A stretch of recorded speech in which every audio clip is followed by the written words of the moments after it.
What up, though? Thank you for tuning in to Poetry and Conversations. And we live on location today. We in the whip today, baby. Shit, today been so busy, man. I had to make a couple of runs. I still got to make a couple of runs.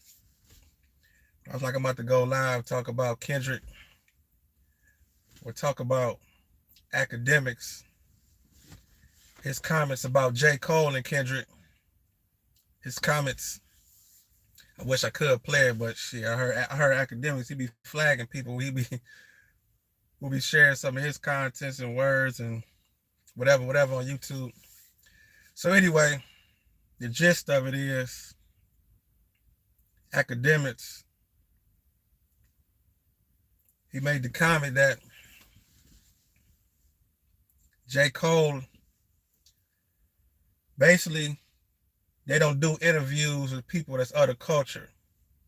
In a nutshell, that's basically what he's saying. But he was using a lot of vulgar words and all types of shit. He was saying fuck him and all types of shit. But I mean, it is what it is. But in a nutshell, that's where he's taking the whole conversation, as if these artists got so big that they don't do interviews with people that's for the culture, the smaller outlets, which J. Cole did recently, just did an interview with ESPN. So that's where it's really stemming from. So my take though, and this is just poetry and conversations. You definitely can leave a comment and give your opinion on it. But to be honest with you, I actually agree a little bit with Akademiks on this one. It may sound crazy, but it's so much to unpack. So again, it's always never just black and white when it comes to conversations like this and things of the culture.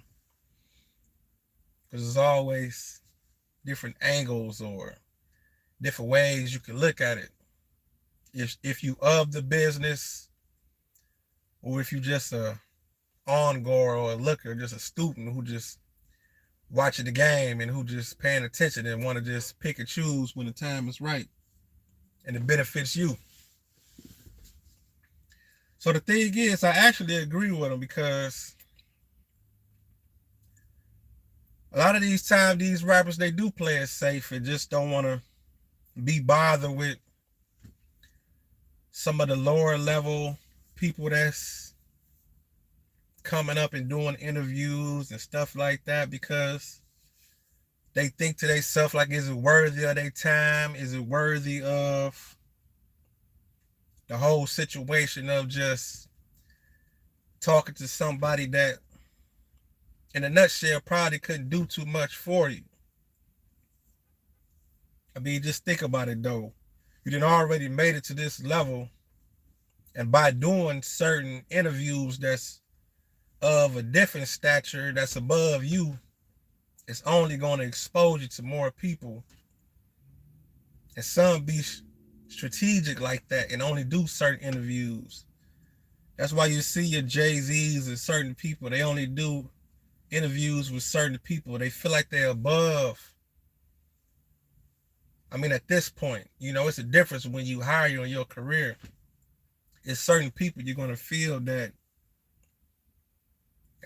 do I really need this type of energy, Not to mention that some of these people be so messy anyway. So you be thinking like, okay, I don't want to, like, what do I want to be on your platform for? I know I done heard about you. I know what you do. I know the bullshit you be on. I mean, you got to understand, artists, they study the interviewer too, just as much as the interviewer should study the interviewee, the person that you interviewing. So some people do just pick and choose who they're going to talk to. But as Akademiks was saying, he was saying that some of these people, they don't even want to be held accountable anyway. They don't so much care to talk about certain issues and things anyway. So they go on these safe spaces and in some of these interviews to where they just get asked the simplest questions and it's an easy go. but it's still to get you a real broad, how can I say, just so many people of a different caliber just watching you. It's exposure on a big level, like you say, like the USA Today's and shows like that. They only gonna ask you just a couple of simple questions, and they're gonna play it safe, and it's gonna be an in and out. So some of these rappers, they do that, but it is also to the level of artists like Kendrick and J.Cole. They not real talkative people anyway. They talk through their art, they talk through their music.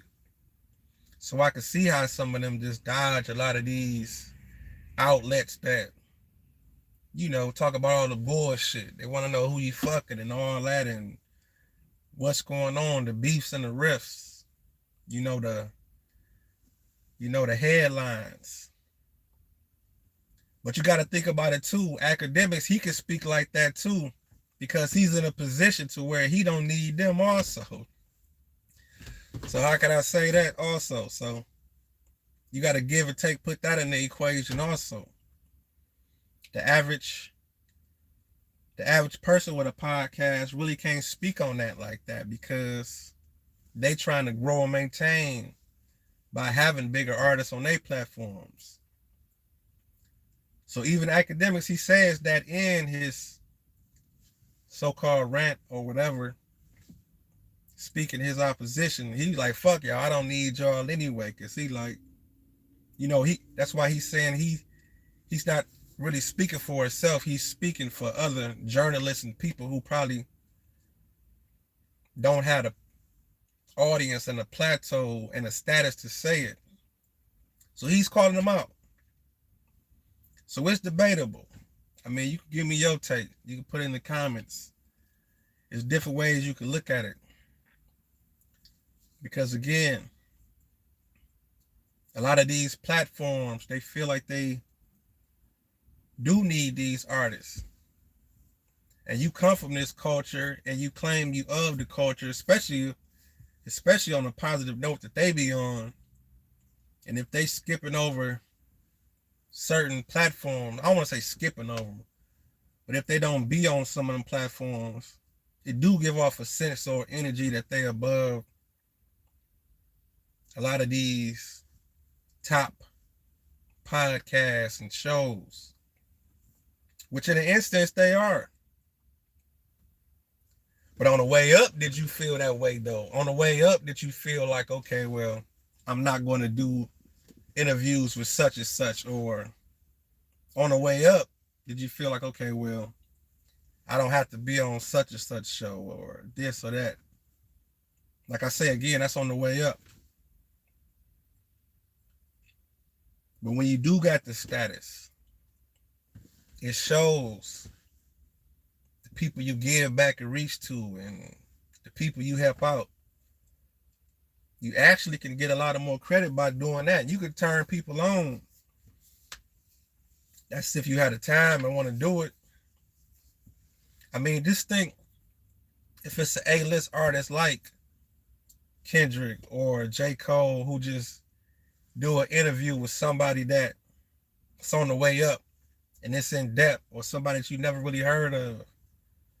That's giving that man a whole platform just to explode. That just off a look, just off a 10 or 15 minute conversation, if they got that. I mean, just think about that power you have. Let's say, for instance, if you saw me do an interview with J. Cole, his whole audience would be looking like, okay, well, who the fuck is Raptalk? Who is that guy? And how did he get that interview?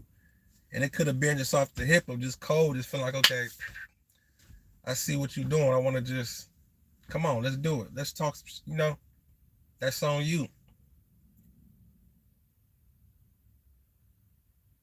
A-list artists can do that.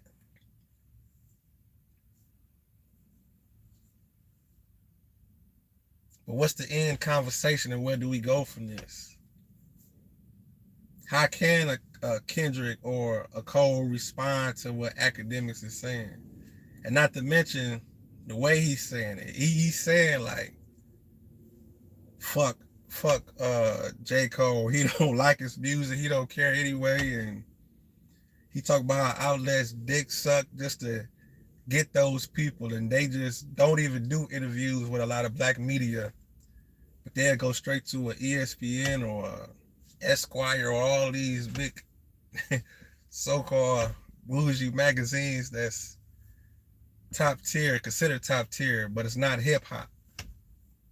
How do we get to that? I mean, so what's the end game? How do we solve this? Where do we take it from here?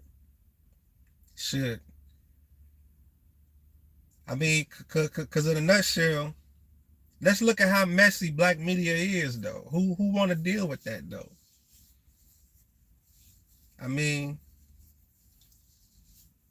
how many platforms is really out there that you can go and get on, that you can really just be yourself and get asked some decent questions and get in depth and talk about your music and talk about your legacy and not feel like you being interrogated or somebody's got a counter on the bullshit with their question asking.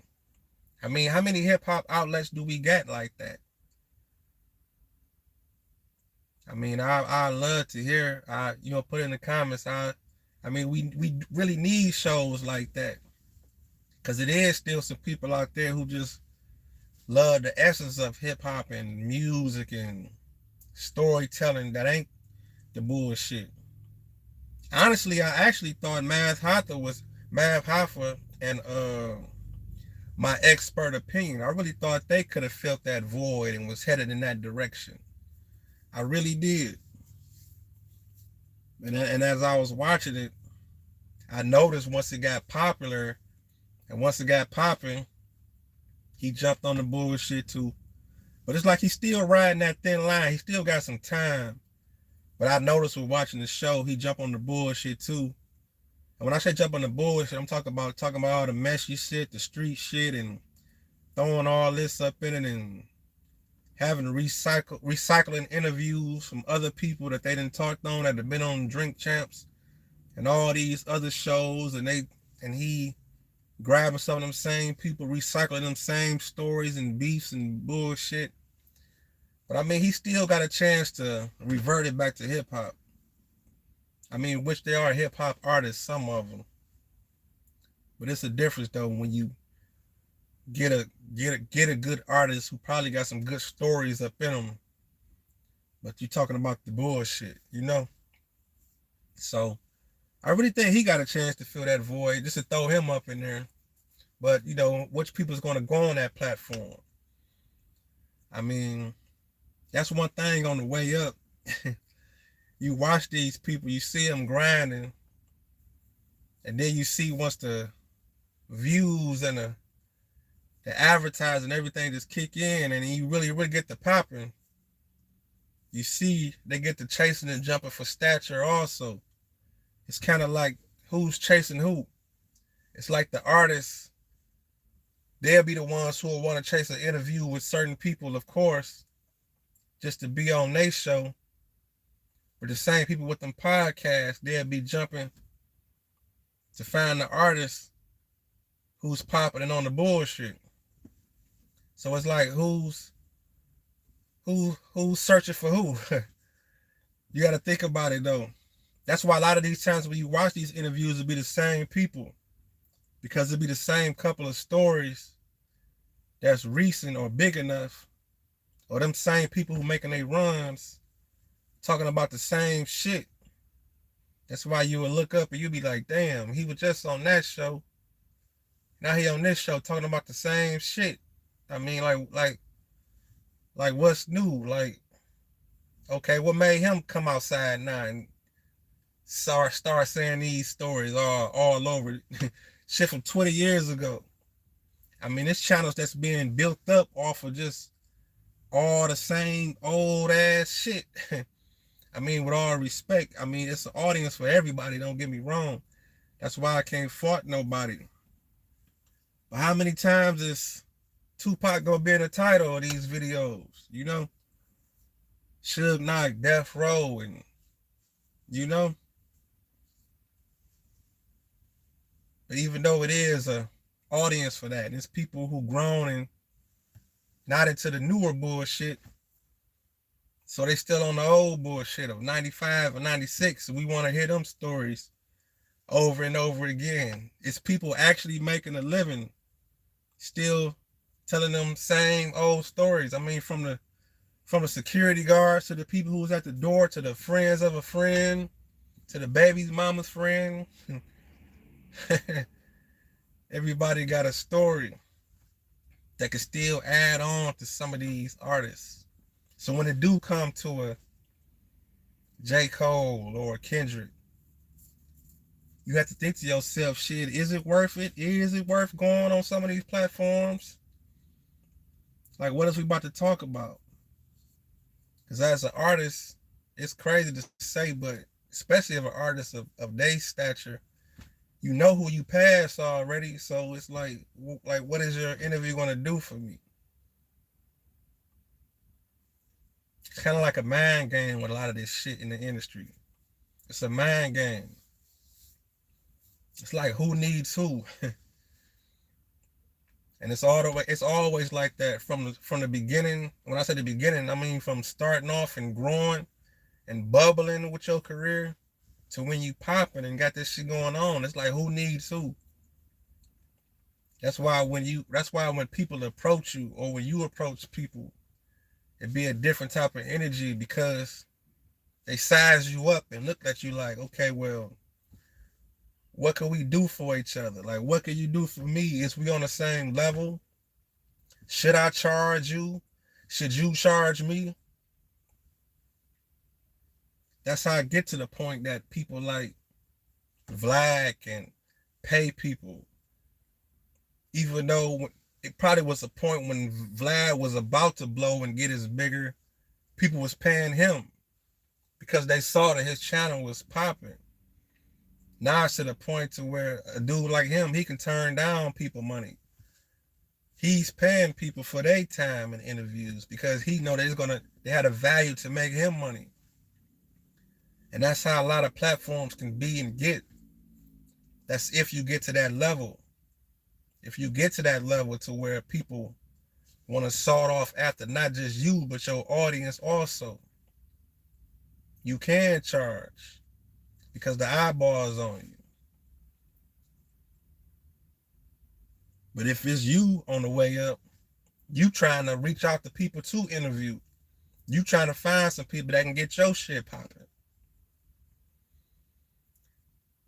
So how did this all come full circle for us to think like, okay, well, who needs who? Do Kendrick need $1 million worth of game? Or do $1 million worth of game need J. Cole and Kendrick? That's another show I remember was on its way up. I was watching that shit way back. I remember putting some of my homeboys up on the show. This back when Don't Call Me White Girl was on the show, you know, and the dude Tony, all before all of them was on there. I was watching $1 million worth of game. I remember when they was just them and they was trying to find an artist to be on there. I remember that dude Tony was like one of the biggest shows just because he was on there talking about how Meek Mill fucked one of his girls. The dude, the football player, or the ex-football player. The one that they end up having on the show. I'm talking about the early days of $1 million worth of game. And then I started seeing, as the show just kept going and progressing, and I started seeing that they was having more named or known artists on the show. And I'm looking like, okay. So in that transition, in that moment, was they paying those artists to be on the show then? Or was it a mutual respect to where it's like, okay, I see what you're doing. I'm going to be on your show. You see the transition. When one is growing or steady doing something with consistency, the respect is going to grow and they're going to be like, okay, well, you probably worth fucking with and being on your show. Like right now, the couple of viewers that do watch this show, Poetry and Conversation, who check out the poems.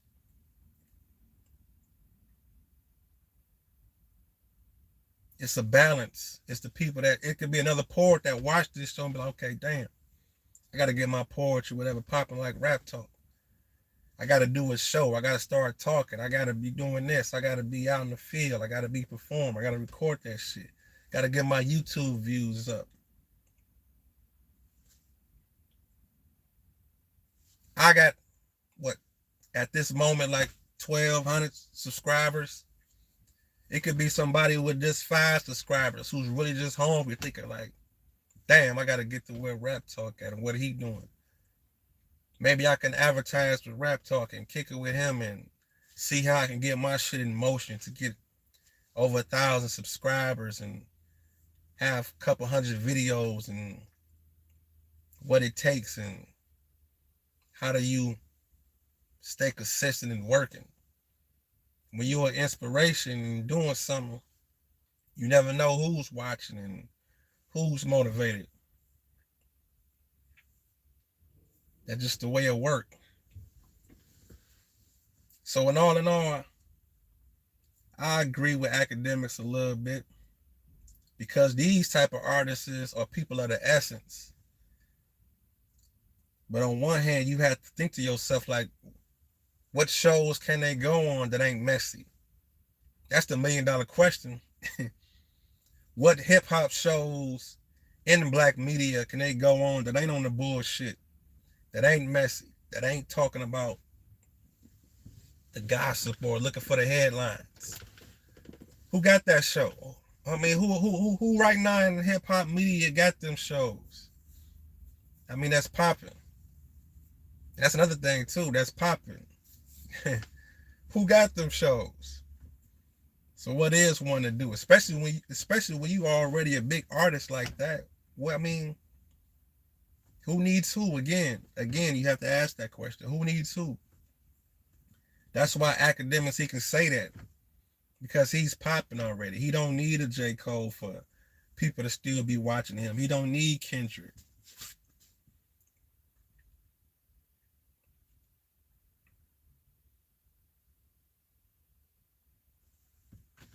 Let me get into a poem. I've been talking my shit. I ain't even bust off a poem yet. We out here in the field. How y'all like this? Come out the house talking that shit. Like I told you, I got a couple runs to make. I got a meeting. Got a meeting about some business. I got some business on the flow. So that's why I was a couple minutes late. Shit, damn near half an hour late with poetry and conversations for the ones that was looking for me on at 6 o'clock. Even though a lot of people catch it on the replay anyway, which is cool, as long as you see it. But I was late today, but people can always catch it on the replay. But yeah, so I got a couple moves to make and a little bit of business to handle. So I say I'm still gonna come on here and talk to my people and do what I gotta do. I just do it on the run. It's getting warmer out here anyway. This might be a better view and move to do anyway. Just do it while I'm out, you know. Just do it while I'm out. Just record this shit. It is what it is. Let me get to a piece though. Let me think of one of my poems I want to hear. Matter of fact, I'm about to do this piece called, what's the title of this joint? I'm looking right at the first line of the poem in my head and I know what it's about. Stepping out on faith. Stepping out on faith. That's it. Listen to me. It's for anybody out there that got to get up and go to work tomorrow, that's working for other people, which I am a part of this equation also at the moment. That's why I'm out here trying to make moves and making meetings right now, and I got a meeting to go to, because I want to make money in my sleep, not always on my feet. But I will do both, you know. So, matter of fact, let me show y'all. Let me show y'all. You got a merch right here. We go right here. I be selling these joints right here. These be my poems and pieces. It's a little bit of glare on the light. These some of my nasty pieces, because I did a couple shows. But I got so much different poetry. Laminated. Nice and durable. See if you can see that. Can you see that? But anyway, we're going to have these in stores, baby. We're going to have these in stores, dispensaries, little hole-in-the-wall spots. And I'll be at pop-up shops. Even though I already be having these every time after I perform anyway. If you in Detroit or wherever I'm at, even if I'm not in Detroit, shit, we thinking bigger. Wherever I'm at performing, I have merchandise with me after I perform. So no matter where I'm at, I'm always getting some type of revenue or funds more than once. Sometimes when I perform, one way or another, I'm leaving with some. I'm leaving with some new fans, and I'm leaving with a couple dollars, one way or another, through merchandise or whether being paid for the performance or whatnot.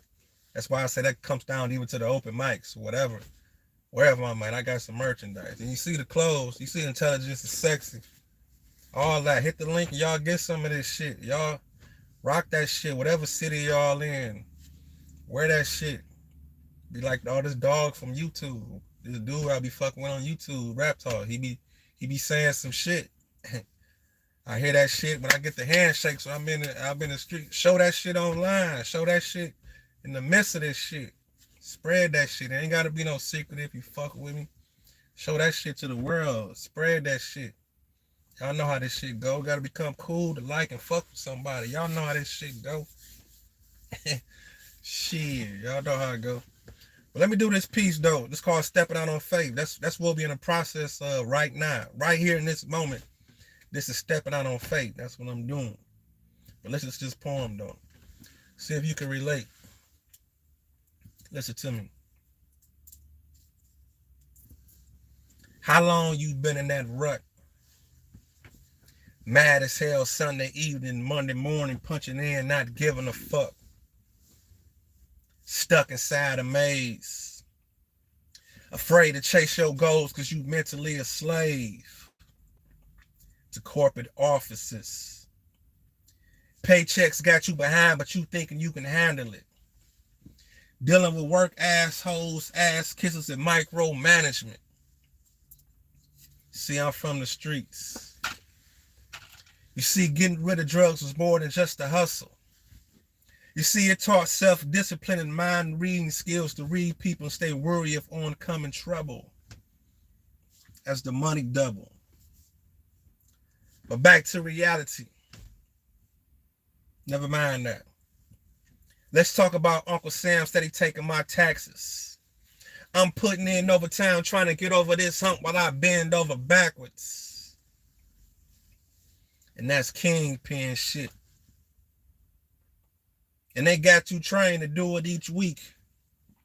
Monday through Friday, don't even think about the outside world. Dedicate your time, that ass belong to me.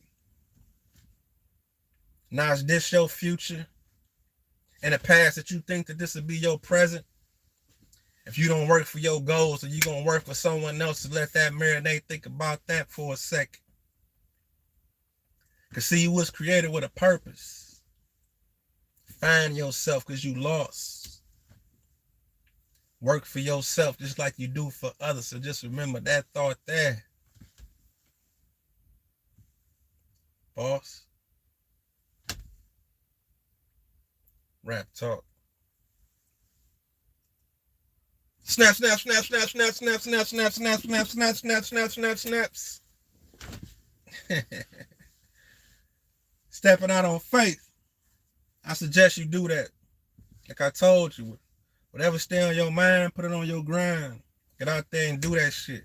Put the pieces together. Come outside. Catch a couple no's today. Sometimes it don't be a no. It just be not at the right time. Just keep moving. Network. Talk to people. Show yourself. Get in the field. Have your merchandise. Tell people what you do. Speak that shit into existence. Monetize what you do. Whatever you do, monetize that shit. There's things to do out here. It's business out here. It's always business. But enjoy it. Do it for the love. Akademiks, he do what he do. He do it for the love. Dude was in his mama basement for years talking shit. Whether for the good or bad, he stuck with that shit. He get to a point where he could say fuck A-list artists from being in the basement. And I always know it's kind of iffy when it comes to him and how a lot of people may feel. I understand. Even some would agree. A lot of bullshit he was associated with and catered to. that he could have stirred up or stirred down. I understand that. But just understand when you get to that plateau and you make it how you make it, you can set the rules. It is what it is. I appreciate y'all for tuning in. Be sure to like, comment, subscribe to the channel if you ain't already. Flick this video to somebody, share it, text it, share it on Facebook, whatever. Poetry and conversations, rap talk. I'll get with y'all in a minute. I appreciate y'all. Rap talk.